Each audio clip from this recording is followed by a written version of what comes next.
Hello అండి, నేను doctor Purnima, working as a fertility specialist at 49 Karimnagar branch. So చాలామంది couple ఎవరైతే ఐవీఎఫ్ ద్వారా ప్రెగ్నెన్సీని ప్లాన్ చేస్తున్నారో వాళ్ళందరూ ఒక క్వశ్చన్ అడుగుతారనమాట. మేడం, ఎంబ్రియో ట్రాన్స్ఫర్ చేసేటప్పుడు మాకు ఎన్ని ఎంబ్రియోస్ పెడతారు? 1 పెడతారా, 2 పెడతారా, 3 పెడతారా, మరి 4 పెడతారా, ఎన్ని పెడతారు అని చెప్పి అడుగుతూ ఉంటారు. ఇంకా కొంతమంది కపుల్స్ ఏమడుగుతారు, మేడం మా ఇంటి పక్క వాళ్ళకి 3 పెట్టారంట, మరి మాకెన్ని పెడతారు, మాకు 2 పెడతారా, వాళ్ళలాగా మాకు 3-4 పెట్టండి అని చెప్పి అడుగుతుంటారనమాట.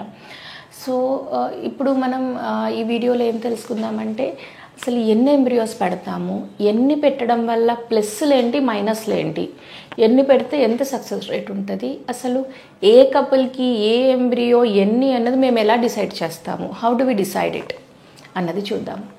సో మనకి ఉన్నవి 2 embryos, day 3 embryo, day 5 embryo. ఇది మీకు అందరికీ తెలుసు. డే 5 ఎంబ్రియోని బ్లాస్టోసిస్ట్ అంటాము, ఇది డే 3 ఎంబ్రియో. సో ఈ డే 3 ఎంబ్రియో నుంచి మనం డే 5కి కన్వర్ట్ చేసినప్పుడు ఒక డే 3 10 ఎంబ్రియోస్ ఉంటే అందులోంచి 3 లేదా 4 5వ రోజు ఎంబ్రియోకి బ్లాస్టోసిస్ట్ కింద కన్వర్ట్ అవుతాయన్నమాట. సో మనం జనరల్గా ఇప్పుడు మొత్తం కూడా బ్లాస్టోసిస్ట్ ట్రాన్స్ఫరే చేస్తున్నాము మ్యాక్సిమం.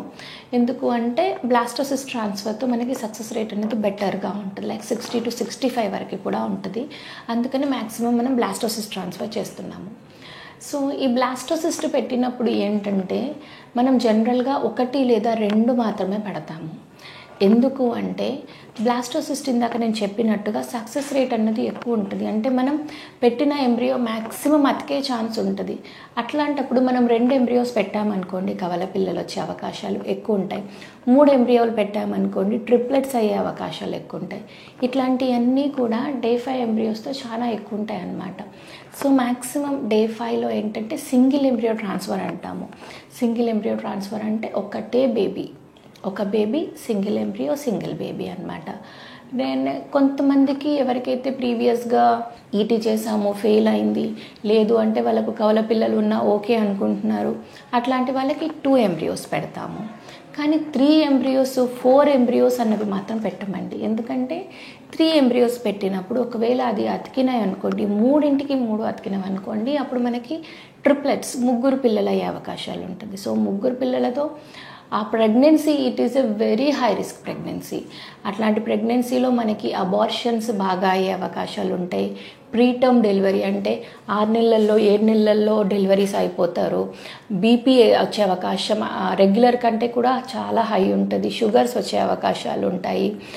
డెలివరీ అప్పుడు బ్లీడింగ్ ఎక్కువయ్యే అవకాశం ఉంటుంది. ఎక్లాంప్సియా, ఫిట్స్ వచ్చే అవకాశాలు ఉంటాయి.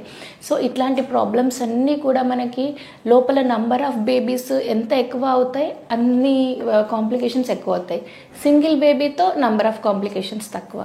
కవల పిల్లలు అనుకోండి ఇంకొంచెం ఎక్కువ, 3 పిల్లలు అనుకోండి ఇంకా ఎక్కువ. సో గర్భసంచి లోపల ఆ ప్రెగ్నెన్సీలో ఎంతమంది బేబీస్ ఉన్నారు అన్న దాన్ని బట్టి ఆ ప్రెగ్నెన్సీలో ఎన్ని కాంప్లికేషన్స్ వచ్చే అవకాశం ఉంటుంది అన్నది చూస్తామన్నమాట.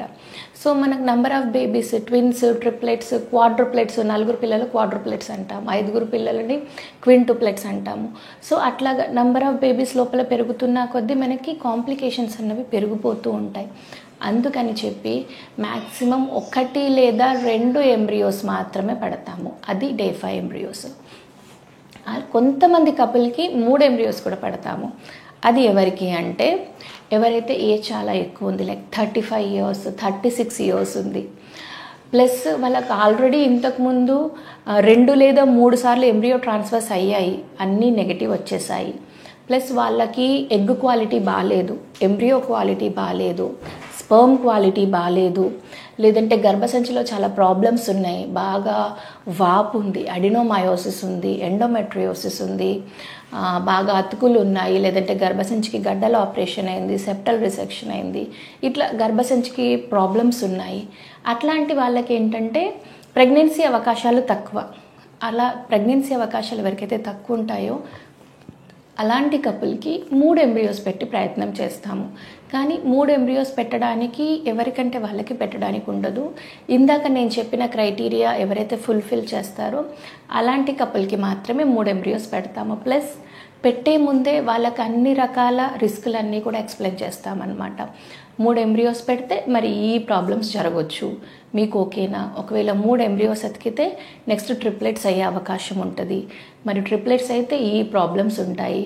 ఒకవేళ ఫీటల్ రిడక్షన్ అని చేస్తారనమాట, అంటే 3 బేబీస్లోంచి ఒక బేబీ హార్ట్ బీట్ ఆగిపోయేలాగా చేసి కవల పిల్లలకి కన్వర్ట్ చేస్తారు, ఫీటల్ రిడక్షన్ అంటారు. మరి అలా ఫీటల్ రిడక్షన్ చేసుకుంటే కూడా వచ్చే ప్రాబ్లమ్స్ ఏంటి, ఇవన్నీ కూడా కపుల్తో కూర్చొని మేము ముందే డిస్కస్ చేస్తామన్నమాట. డిస్కస్ చేసుకొని వాళ్ళు ఓకే అంటేనే అప్పుడు మాత్రమే 3 ఎంబ్రియోస్ స్పెషల్ పర్మిషన్ తీసుకొని మాత్రమే పెడతామన్నమాట. సో ఇలాగా ఏ కపుల్కి ఎన్ని ఎంబ్రియోస్ పెట్టాలి అన్నది వాళ్ళ ఏజ్ మీద, వాళ్ళ ఎగ్ క్వాలిటీ, ఎంబ్రియో క్వాలిటీ, గర్భసంచికి ఉన్న ప్రాబ్లమ్స్, వాళ్ళది Day 3 ఎంబ్రియోనా, Day 5 ఎంబ్రియోనా, వాళ్ళకి అంతకుముందు ట్రీట్మెంట్ ఏం జరిగింది, ఎన్నిసార్లు వాళ్ళకి ఎంబ్రియో ట్రాన్స్ఫర్ చేస్తే ఫెయిల్ అయ్యారు, ఇవన్నిటినీ చూసుకొని కపుల్తో కూర్చొని డిస్కస్ చేసుకొని డిసైడ్ చేస్తామన్నమాట. అంతే తప్ప మీరు ఇప్పుడు సపోజ్ మీకు ఒక ఎంబ్రియో పెడతాము అనగానే మీరు టెన్షన్ పడిపోకూడదు. అరే మా పక్కన కపుల్కి 2 పెట్టింది మేడం, నాకు 1 పెట్టింది, అందుకే నాకు నెగిటివ్ వచ్చింది, లేదంటే మా ఇంటి ముందర వాళ్ళకి 3 పెట్టారు, మాకు 1 పెట్టారు, లేదంటే వాళ్ళకు 1 పెట్టారు, నాకు 2 పెట్టారు, ఇట్లా మీరు కంపారిజన్స్ చేసుకోవద్దు. ఈ కంపారిజన్ అన్నది ఈ పేషెంట్స్లో చాలా చాలా ఎక్కువ. నార్మల్గా కూర్చున్నప్పుడు అందరూ కూర్చొని డిస్కస్ చేసుకుంటూ ఉంటారనమాట. మీకెన్ని పెట్టారు, మాకెన్ని పెట్టారు, అరే మీకు 3 పెట్టారా, అయ్యో మాకు 2 పెట్టారా, అరే వీళ్ళకి 1 పెట్టారా, ఇలా మీరు అన్నీ డిస్కస్ చేసుకొని టెన్షన్ పడకూడదు.